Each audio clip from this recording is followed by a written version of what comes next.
and this is the city of Auckland in North Island, New Zealand, from the balcony of my hotel room.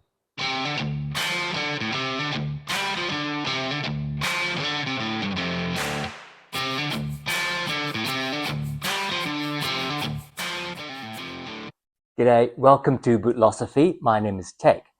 No acknowledgement today because I'm in Auckland in New Zealand, and so this is Maori, and I don't believe that an acknowledgement of country is an appropriate protocol here as it is in Australia.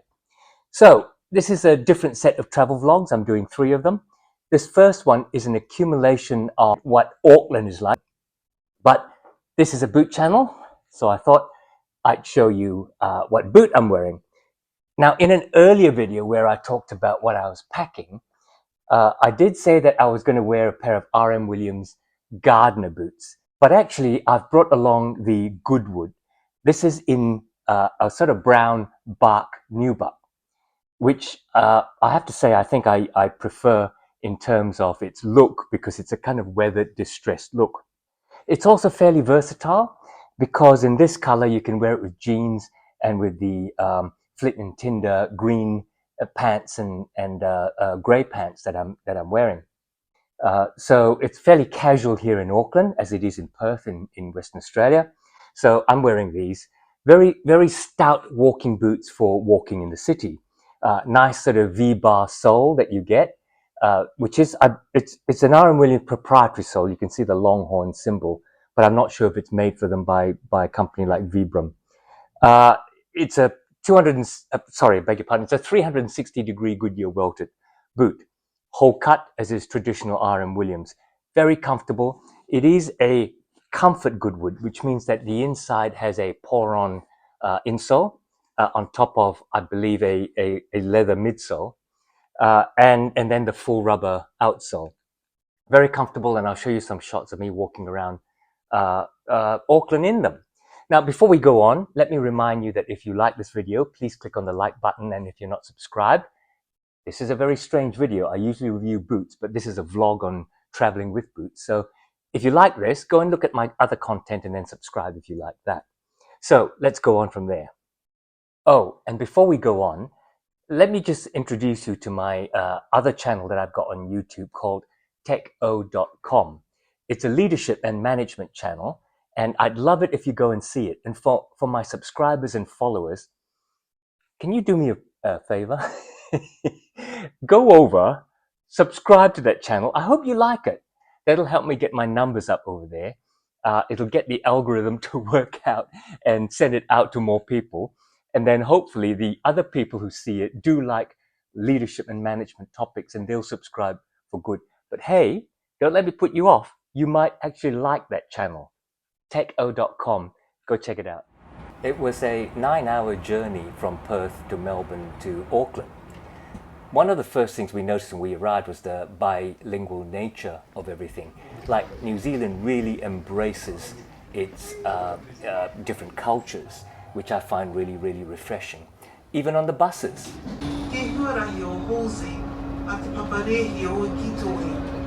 Halsey Street, Victoria Park. Announcements are repeated bilingually, delis are bilingual. It really is quite good how they embrace their care for country. This video is going to be interspersed with several days worth of filming, so I'll be changing gear, but focused on the city of Auckland rather than its parks and outdoorsy areas. And so today's outfit is I'm wearing the R.M. Williams Goodwood Comfort Goodwood boots, which you saw earlier, and I'm pairing that with a pair of jeans from Flint and Tinder. This is the American Salvage stretch denim, dark wash, slim cut, fits me really well. And I'm also wearing their 24-hour merino hoodie. First up, let's talk about the CBD district in the city of Auckland. Our hotel is in Kitchener Street. So it forms a sort of little square between Kitchener Street and Queen Street, which is the main shopping area. And the area, particularly in a place called Vulcan Lane, which is where I'm facing, is full of food shops and food outlets and bars and pubs. and a really great place to wander around in to start to visit the city. But I'm going to turn around now because I'm going to be able to see some of the city line behind me, and what's behind me is Freiburg Place and the hotel just there. So we'll have a wander. This is Queen Street in the CBD. One thing we found about New Zealand is really friendly people, very multi-ethnic city, and people are always there willing to help you throughout the city. And one of the things you'll realize is that the Skytower predominates over everything. Where we were staying was just behind Queen Street, and surrounding the hotel were a whole series of laneways and really nice small streets with full of bookshops, extremely interesting second-hand, really general bookshops, places to eat. And it was also, I think, whether originally or still, a sort of legal quarter, because there was a place called Chancery Lane, and there were various chambers dotted around the various buildings. The bookshop we found to be big, and obviously this is a reading city. But also there were some fantastic lunch spots, like this old converted pub that we had a couple of lunches in, some really great meals laid out in front of us, and a great New Zealand lager.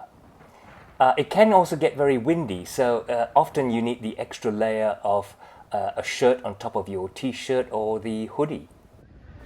On another day, we decided to walk along the waterfront, starting from the Britomart district in Auckland, right on the water. Auckland is primarily a harbour city, so back behind me is the Britomart district, which has been trendified, I guess, into some nice coffee shops. And you can see the harbour behind me where there's a lot of cruise ships. So this portion of the video, we're going to walk along the waterfront down to the ferry terminal, and beyond that to Wynyard, which is a place that we're probably going to have lunch. So Britomart, which I suspect was a sort of goods haulage, container haulage part of the harbour, leads on to the ferry terminal, and this provides ferries for suburban use across the bay and along various small inlets where people live, as well as a longer ferry out to the different islands further out off the coast. The wharf areas around the Viaduct district, I think this is called, the piers have been modernized. They have hotels built on them, different offices, shops, restaurants. So a very tourist-friendly area to walk around in. In fact, I'm walking right past the Hilton Hotel here. And we're now in the Wynyard district, and you can see behind me a lot of food outlets, which are really nice places to eat. But we're going to head further on down there and check out the fish market, and maybe have lunch, and then go a little bit further and see what's going on. The walk along the waterfront I found really pleasant. It was quite a windy day, and you can see clouds in the sky. And as we approached the fish market, it rained a little bit. Sorry about the noise. We've stopped for lunch at the fish market, the Auckland fish market in Wynyard. And you can see behind me the various stalls selling all kinds of seafood meals. So we're looking forward to a good lunch. Another day, another district. This is the slightly outer suburb of Ponsonby, which has a lot of boutique shops, homewares shops, and some very interesting eateries. And here we are in the district of Ponsonby, which, as you can see, has a lot of restaurants and very cute stores, and it's a lovely place to wander around and visit and actually have a meal. This is one of the homeware stores we visited and bought a couple of souvenirs from here. The rest of the afternoon was spent wandering around Ponsonby, and as you can see, there are really interesting side streets and so on, but always that view of Skytower.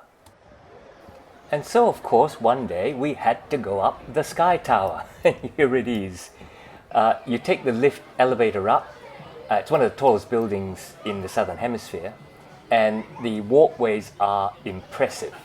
If you are scared of heights, you do not come here. You will notice there are no shots of Amanda against the skywalk because she refused to get on it. The views are impressive though. You get a 360-degree view all around the city. From the harbour side here, you can see I think they call this the Harbour Bridge as well, similar to the Sydney Harbour Bridge. Down to the Wynyard district, which we were at the other day, across the bay to the other parts of Auckland. Now, how about nightlife, I hear you ask? I had the blazer from Flint and Tinder, which served me really well as an outer layer, and I wore it most evenings when we went out. Auckland is on the same longitude as Melbourne, just a little bit to the east, but because of the time difference, it was really, really light during the evenings when we went out and checked out various food places. Overall, really nice and safe to walk around in at nights. And even near the hotel, everything was lit up, but it was still bright until at least 9 o'clock, 9:30, that sort of time. And as it finally gets dark over the city of Auckland, and I show you this panoramic view from our hotel balcony, it's time to say goodbye to the city of Auckland, and in the next video I'll take you through to the parks and the green areas in Auckland. But as you can see, this is a really lovely city with very friendly people, and we really enjoyed our time here, as I hope you enjoyed watching this video. So we'll just summarize now. So here we are back at home after our vacation to Auckland in New Zealand. And I'll bring you a summary of this video, which was primarily about the city of Auckland, New Zealand, the inner city, and walking around the various suburbs. I thought what I'd do is take you through maybe very quickly the favorite gear I wore during that time. I think when we were in Auckland, we spent about 60-70% of the time actually in and around the city, and about 30 to 40% of the time exploring the gardens and parks of Auckland, which comes in another video.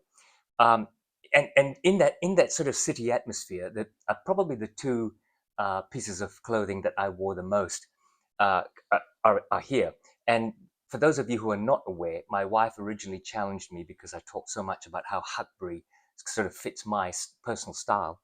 She challenged me to pack a capsule wardrobe full of Huckberry gear. The one I think I wore the most in the city is this Proof Rover jungle shirt.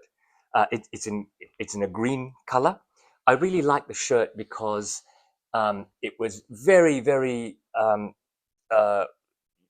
you could wear it for any circumstance, because it's a sort of thickish cotton, what we Australians and Brits would call a khaki material, not the color but the material. It was quite windproof, and Auckland can be quite windy. And also because of the pop buttons and the way it hung, it also was very useful as a sort of second layer over a t-shirt. And if it got a little bit warm, then I'd pack it in the back of my backpack. But very useful. Two pockets in the front and this little zip pocket behind each of the front pockets. So really very useful. I'm hoping you can see that. Where am I? Where's the camera? There you are. The second item that I think I wore a lot in the city of Auckland when I was walking around is this Flint and Tinder 365 utility blazer. It's an unlined blazer, very unstructured, again full of pockets and useful little items. When it got windy, it could be buttoned right up to the neck. Very light, and it sort of upped the scale a little bit. Even if I was wearing it over a t-shirt, it sort of made me look a little bit dressier when we went out in the evenings. So that was the sort of clothing gear. The boot I wore when I was walking around the city of Auckland is the R.M. Williams Comfort Goodwood in Crazy Horse leather in a color that they call bark. Now, this is the comfort Goodwood, which means that it has a nice padded insole, very comfortable for walking around in the city.